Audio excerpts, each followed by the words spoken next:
BA प्रथम वर्ष ऐच्छिक हिंदी उपन्यास साहित्य के अंतर्गत आज हम अमिता उपन्यास का शिल्प विधान देखने वाले हैं। मैं डॉक्टर ऐश्वर्य लक्ष्मण तावरे, हिंदी विभाग, शंकरराव पाटिल महाविद्यालय भूम। शिल्प विधान के अंतर्गत 5 प्रमुख तत्व समाविष्ट होते हैं: कथानक, चरित्र चित्रण, संवाद और भाषा शैली, देश काल वातावरण और शीर्षक। हमने कथानक के विषय में इसके पूर्व के वीडियो में जान लिया है कि अमिता उपन्यास का कथानक किस प्रकार से है। इसके बाद हम देखेंगे चरित्र चित्रण। चरित्र चित्रण के भी अंतर्गत हमने देखा है कि जो उपन्यास के प्रमुख चरित्र है, इनके विषय में हमने देखा है। फिर भी हम चरित्र चित्रण के अंतर्गत सरसरा उस पर दृष्टिक्षेप डालेंगे। उपन्यास में कथानक के पश्चात महत्वपूर्ण तत्व चरित्र चित्रण नहीं है, चरित्र चित्रण ही है, क्योंकि उपन्यास में कहानी के सृष्टा उपन्यास की कल्पना सृष्टि से उद्भूत पात्र ही होते हैं, जो वास्तविक जगत के व्यक्तियों के सदृश गुणों अवगुणों सहित उपन्यास के रंगमंच पर अवतरित होकर उसकी रूप प्रदान कर सकते हैं। ये पात्र परिस्थितियों द्वारा प्रताड़ित भी होते हैं और परिस्थितियों का निर्माण भी करते हैं। उपन्यास जो अमिता उपन्यास है, ऐतिहासिक होने के कारण यशपाल ने उनका चित्रण ऐतिहासिक परिवेशजन्य स्थिति के रूप में एक रूप होकर किया है। उपन्यास में कुल मिलाकर 40 पात्र हैं। इनमें से प्रमुख पुरुष पात्र इस प्रकार है: आचार्य सुकंठ, महासेनापति भद्रकीर्ति, वृद्ध राज कंचुकी, उद्दाल महाराज करवेल, सम्राट अशोक, कलाकार युवा दास मोद, राज सावा, नगर सेठ जेठक सौमित्र, सोमनाथ आदि। तो प्रमुख स्त्री पात्र इस प्रकार है: अमिता, महारानी नंदा, वृद्धा दासी वापी, हिता और वृद्धा राजमाता मही आदि है। बबरू नामक कुत्ते की भी उपन्यास में महत्वपूर्ण भूमिका है। इस प्रकार से हमने देखा कि इस उपन्यास में कुल मिलाकर 40 पात्र हैं। इनके विषय में जो प्रमुख पात्र है, इनके चरित्र चित्रण को हमने देखा है। फिर भी ये जो चरित्र जो है तो अमिता उपन्यास के काफ़ी सफल हुए हैं। कोई भी पात्र आवश्यक या ठसा हुआ नहीं लगता। प्रत्येक पात्र का चरित्र जो है तो ऐतिहासिक पृष्ठभूमि पर विकसित हुआ और खरा उतरता है। हम देखेंगे अमिता उपन्यास की संवाद और भाषा शैली। संवाद का अर्थ ही है कि कथोपकथन, और भाषा शैली का उपन्यास को सुगठित और मनोरंजक बनाने में महत्वपूर्ण स्थान है।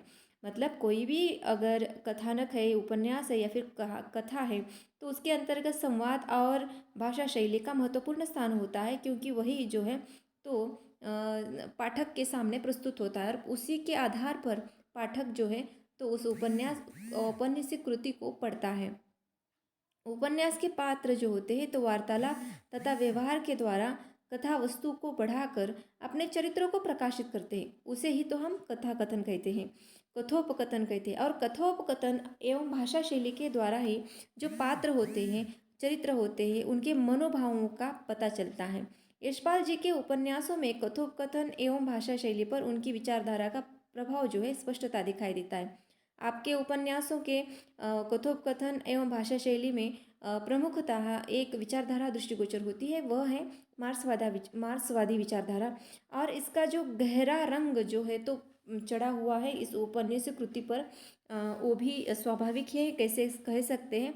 और इस अमिता उपन्यास की सफलता जो होती है बहुत कुछ उसकी भाषा और संवाद योजना पर ही निर्भर है, जो परिस्थिति के अनुकूल लगती है। कहीं बुद्धि प्रदान है, प्रतीकात्मकता है, व्यंग्यात्मकता है, उसमें संवाद भी बहुत अच्छे आए हैं। और उपन्यास के छोटे सांकेतिक एवं अर्थपूर्ण संवाद भी दिखाई देते हैं। उपन्यास की छोटे सांकेतिक एवं अर्थपूर्ण संवाद उपन्यास को अधिक प्रभावशाली बनाने में सक्षम है। उपन्यास के अधिकांश जो संवाद है चुस्त है, संतुलित है, लघु तथा पात्रानुकाल है। उपन्यास के प्रारंभ में उत्तरी टेकरी पर दुर्ग बनाए जाने की घटना को लेकर महारानी नंदा और आचार्य सुकंठ में जो संवाद होते हैं वे उपन्यास में हिंसा और अहिंसा का विवेचन करने वाले हैं। अमिता द्वारा बाल सुलभ संवादों की सृष्टि भी हुई है। जो बाल मनोविज्ञान का एक सुंदर अद्भुत वर्णन जो है तो इस अमिता चरित्र के द्वारा उपन्यास में यशपाल ने किया है। सेठ सौमित्र ने जहाँ तहाँ अपने संवादों में वणिक बुद्धि का भी परिचय दिया है। और आचार्य सुकंड के संवाद, उनकी ये स्वामी भक्ति एवं राज्य रक्षा की प्रतिबद्धता को लेकर संक्षेप में संपूर्ण उपन्यास में कथानक के विकास एवं चरित्रों के विकास में संवाद सहायक हुए हैं। उपन्यास में अमिता महारानी नंदा के शब्द की ही सम्राट अशोक की हिंसात्मक प्रवृत्ति को अहिंसात्मक रूप में परिवर्तित करने में अपना महत्वपूर्ण स्थान रखते हैं। अतः हम इतना ही कह सकते हैं कि यशपाल को अहिंसात्मक रूप में परिवर्तित करने में अपने महत्वपूर्ण स्थान रखते हैं।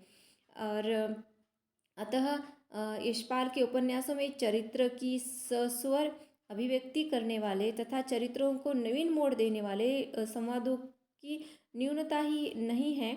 और जिस स्थल पर भी इस प्रकार के संवाद प्रयुक्त हुए हैं वहाँ कथानक में स्वाभाविकता और नाटकीयता का समावेश हो गया है।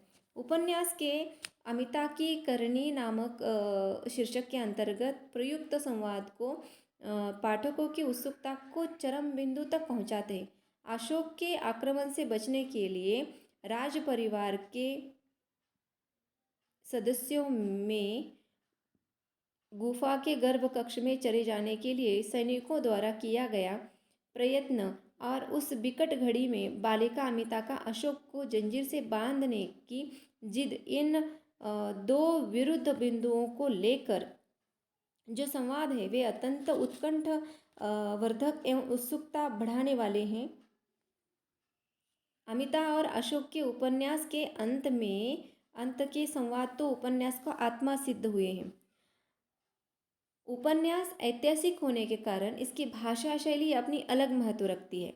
उपन्यास अगर समसामयिक विषयों पर आधारित आधुनिक काल का वर्णन करता है तो भाषा के बारे में इतना सावधान नहीं रहना पड़ता, परंतु उपन्यास अगर ऐतिहासिक हो साथ ही काल विशेष से संबंधित हो तो उसकी भाषा शैली अपना महत्व रखती है। यही बात इस उपन्यास के बारे में उपन्यास में ऐसा कोई भी प्रश्न नहीं है जहाँ पर आज के हिंदी के लिए कोई अपरिचित शब्द नहीं हो। उपन्यास की भाषा उपन्यास की ऐतिहासिकता को उजागर करने में सक्षम है। उपन्यास का प्रारंभ ही देखिए, चैत्य तोरण में अष्ट धातु के विशाल घंटे से टंकारों की गर्जना उठने लगी। उस गर्जन के प्रतिध्वनि में नगर के अन्य देवस्थानों से भी आरती के शंखों, घड़ियालों और भेरियों के शब्द नगर के निद्रा स्तब्ध कुहासा भरने और आकाश में गूंजने लगे। वातावरण में इन ध्वनियों से उत्पन्न कंपन नगर पर छाए घने कोहरों को विचलित करने लगा।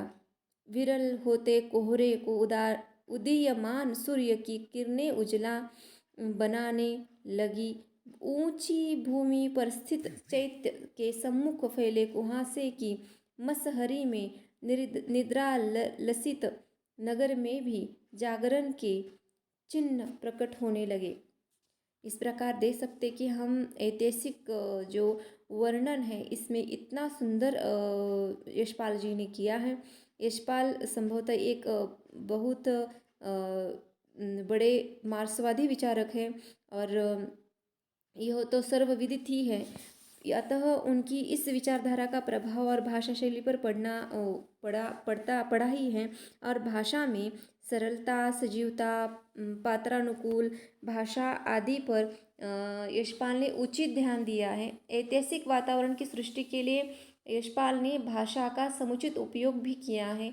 अतीत की पृष्ठभूमि पर आधारित उपन्यासों में रूप सौंदर्य के शब्द चित्रों में लेखक ने तदनुकूल प्रभाव उत्पन्न करने वाली शब्दावली का प्रयोग किया। यशपाल ने शैली के रूप में सरस, काव्यमयी, अलंकृत, मुहावरेदार, उक्ति वैचित्र से मुक्त शैली का प्रयोग किया है। संक्षेप में इतना ही कह सकते हैं कि यशपाल के साहित्य में प्रयुक्त विभिन्न भाषाओं के सामान्य एवं विशिष्ट शब्दों की लक्ष्य कहा सकता है कि वे सभी उनके गहन अध्ययन और व्यवहार ज्ञान को भी प्रमाणित करने में समर्थ हैं।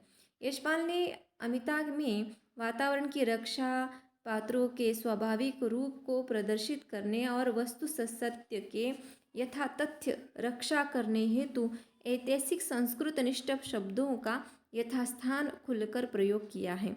इसीलिए उनका शब्द चयन अत्यंत विस्तृत है।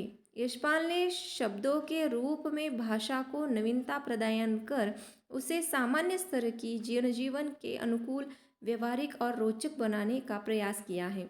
अमिता में बौद्ध युगीन भाषा का प्रयोग करके लेखक ने हिंदी साहित्य में अपना महत्वपूर्ण स्थान लिया है। अभिजात्य वर्गीय तथा ब्राह्मणों की भाषा में संस्कृत के शब्दों के प्रयोग का आधिक्य है। संक्षेप में इतना ही कह सकते हैं कि संवाद और भाषा शैली की दृष्टि से अमिता एक उत्कृष्ट उपन्यास है। इसमें कोई दो राय नहीं है और कुछ त्रुटियां होते हुए भी संवाद और भाषा शैली जो है सरस है, सरल है, सजीव है, प्रभावपूर्ण है और सार्थक भी है। हमने देखा कि उपन्यास अमिता उपन्यास की जो शिल्प विधान में भाषा शैली और कितना सुंदर इसमें विवेचन हुआ है। वैसे ही देशकाल वातावरण की दृष्टि से भी हम देखेंगे कि उपन्यास में देशकाल वातावरण किस प्रकार से आया है। उपन्यास में वर्णित विविध घटनाओं, पात्रों और उनके क्रियाकलापों को जीवंत, स्वाभाविक और विश्वसनीय बनाने में देश काल के समस्त उपकरणों, आचार विचार, रहन सहन, रीति नीति, भाषा, परिस्थितियों आदि का महत्वपूर्ण स्थान है।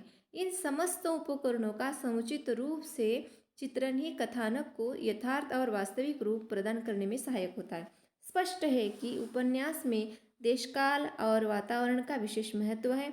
यह तत्व युग की वास्तविक झांकी को प्रस्तुत करने में समर्थ होता है। अनेक बार लेखन अनजाने अनदेखे प्रदेश का भी ऐसी झांकी प्रस्तुत कर देता है कि पाठक को ऐसे लगता है कि मानो वह उस देश को विचरण कर रहा हो। इसका प्रत्यय अमिता में जो प्रत्येक स्थान पर आता है, उपन्यास में विशिष्ट दृष्टि से वातावरण को 3 भागों में विभाजित किया जा सकता है। एक तो है कि सामाजिक पृष्ठभूमि, राजनीतिक, ऐतिहासिक, इन विषयों के अनुरूप लेखक अपने वातावरण की जो सृष्टि है तो वह करता है। अपने एक कलम को एक उत्कृष्ट रूप से वो प्रस्तुत करते हैं, अपने लेखन के द्वारा वो प्रस्तुत करते हैं।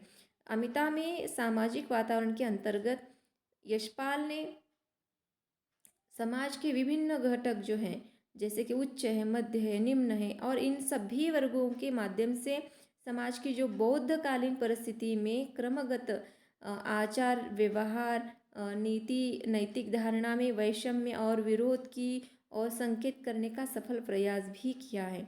उस समय में दास दासियों पर कितना कठोर अनुशासन न हुआ करता था, उनका एक चित्र अमिता में है। दासों के अनुशासन का छोटा सा आंगन था और आंगन के आगे पत्थर का नीचा अलिंदा, अलिंदे के भीतर काट के भाटी किवाड़ लगी कोठरियाँ थी। अलिंद की भीत में कंधे की ऊंचाई पर कई खूंटे गड़े थे। खूंटों से लोहे की सांकलें, रस्सियाँ और कोड़े लटके थे। इस स्थान का ध्यान आते ही प्रासाद के 600 दास दासियों के शरीर भय से कटंकित हो जाते हैं। यशपाल ने अपने इस उपन्यास में देशकाल वातावरण का इतना सूक्ष्मता से और बारीकी से चित्रण किया है कि बौद्धकालीन दृश्य हमारे आंखों के सामने तैरने लगते हैं। संक्षेप में इतना ही कह सकते हैं कि अमिता का पठन जो देश काल वातावरण की दृष्टि से करने पर कहा जा सकता है कि यशपाल को वातावरण रचना में पर्याप्त सफलता मिली है, क्योंकि उनके उपन्यासों में वातावरण प्रधान नहीं है, बल्कि वह किसी न किसी रूप में पात्र या कथानक के लिए सहायक रूप में उभरता है। अमिता में महाबली यज्ञ, उत्सव निषेध एवं अशोक के आक्रमण का यथार्थ चित्रण वातावरण की सजीवता के लिए इस उपन्यास में चित्रित हुआ है। यही कारण है कि यशपाल की वातावरण सृष्टि बहुत ही सार्थक हुई है। अब देखेंगे हम कि शीर्षक योजना किस प्रकार से है इस अमिता उपन्यास की। कुछ उपन्यास ऐसे होते हैं जिनका शीर्षक जो होता है तो उपन्यास की घटना स्थल के आधार पर दिया जाता है, तो कुछ होते हैं कि मुख्य भाव के आधार पर उसका नामकरण किया जाता है, और कुछ ऐसे उपन्यास होते हैं जिनके शीर्षक उपन्यास के पात्र के जो नायक नायिका के नाम पर होता है। अमिता इस उपन्यास का शीर्षक नायिका के आधार पर ही किया गया है, अतः यह शीर्षक सार्थक लगता है और उपन्यास का शीर्षक आकर्षक और कलात्मकता के साथ जीवंत प्रतीत भी होता है। प्रस्तुत उपन्यास का संपूर्ण क्रियाकलाप हम देखते हैं तो बालिका अमिता के ही इर्द गिर्द घटित होता है। संपूर्ण उपन्यास में उसके क्रियाकलापों के द्वारा देखते हैं तो सहजता से कहा जा सकता है कि बालिका अमिता के आधार पर किया गया नामकरण उचित एवं आवश्यकता की पूर्तता करने वाला है। अमिता को कलिंग की महारानी है, अपने बाल सुलभ निश्चल एवं अकृत्रिम विवाह से अन्यायी और अक्रूर जो अशोक है, हिंसा के मार्ग छोड़ने के लिए और अहिंसा और शांति के मार्ग पर चलने के लिए मजबूर कर देती हैं। यही इस उपन्यास के मुख्य कथा वस्तु का और उद्देश्य है। उपन्यास के कथा वस्तु और उद्देश्य की सार्थकता की दृष्टि से भी प्रस्तुत शीर्षक सहायक साबित हुआ है। उपन्यास में यशपाल ने अमिता को अपनी मानवता की दृष्टि से महत्वपूर्ण स्थान है और उसका चित्रण किया है। 6 वर्ष अमिता शांतिवादी विचारों को प्रस्तुत करती है और इस तथ्य को उजागर भी करती है जब तब व्यक्ति अहंकारी और महत्वाकांक्षी रहेगा, दूसरे को डरा कर, मार कर, दूसरे का छीन कर अपनी शक्ति को प्रदर्शन करेगा, अपने स्वार्थों की पूर्ति करेगा, तब तक मनुष्यता पीड़ित रहेगी। उसके संपूर्ण क्रियाकलाप उसके इसी आदेश का पर आधारित होते हैं और वह कहती है किसी से छीनो मत, किसी को डराओ मत, किसी को मारो मत। स्वयं अशोक इस आदेश की पूर्ति का संकल्प करता है और बालिका अमिता इस महत्वपूर्ण भूमिका आधार पर प्रस्तुत उपन्यास का शीर्षक अमिता अनिवार्य हो जाता है। अतः हम देखते हैं कि जो औपन्यासिक कलाकृति है जो अमिता की है, तो इस दृष्टि से उपन्यास की संवेदनात्मक जो सृष्टि है उसे प्रस्तुत करने में भाषा शिल्प जो है तो प्रस्तुत रूप में सफल हो गया है। और आज हमने अमिता उपन्यास का शिल्प विधान देखा है। आज के लिए बस इतना ही। अगले वीडियो में हम देखेंगे अगला विषय और उस पर चर्चा करेंगे। धन्यवाद।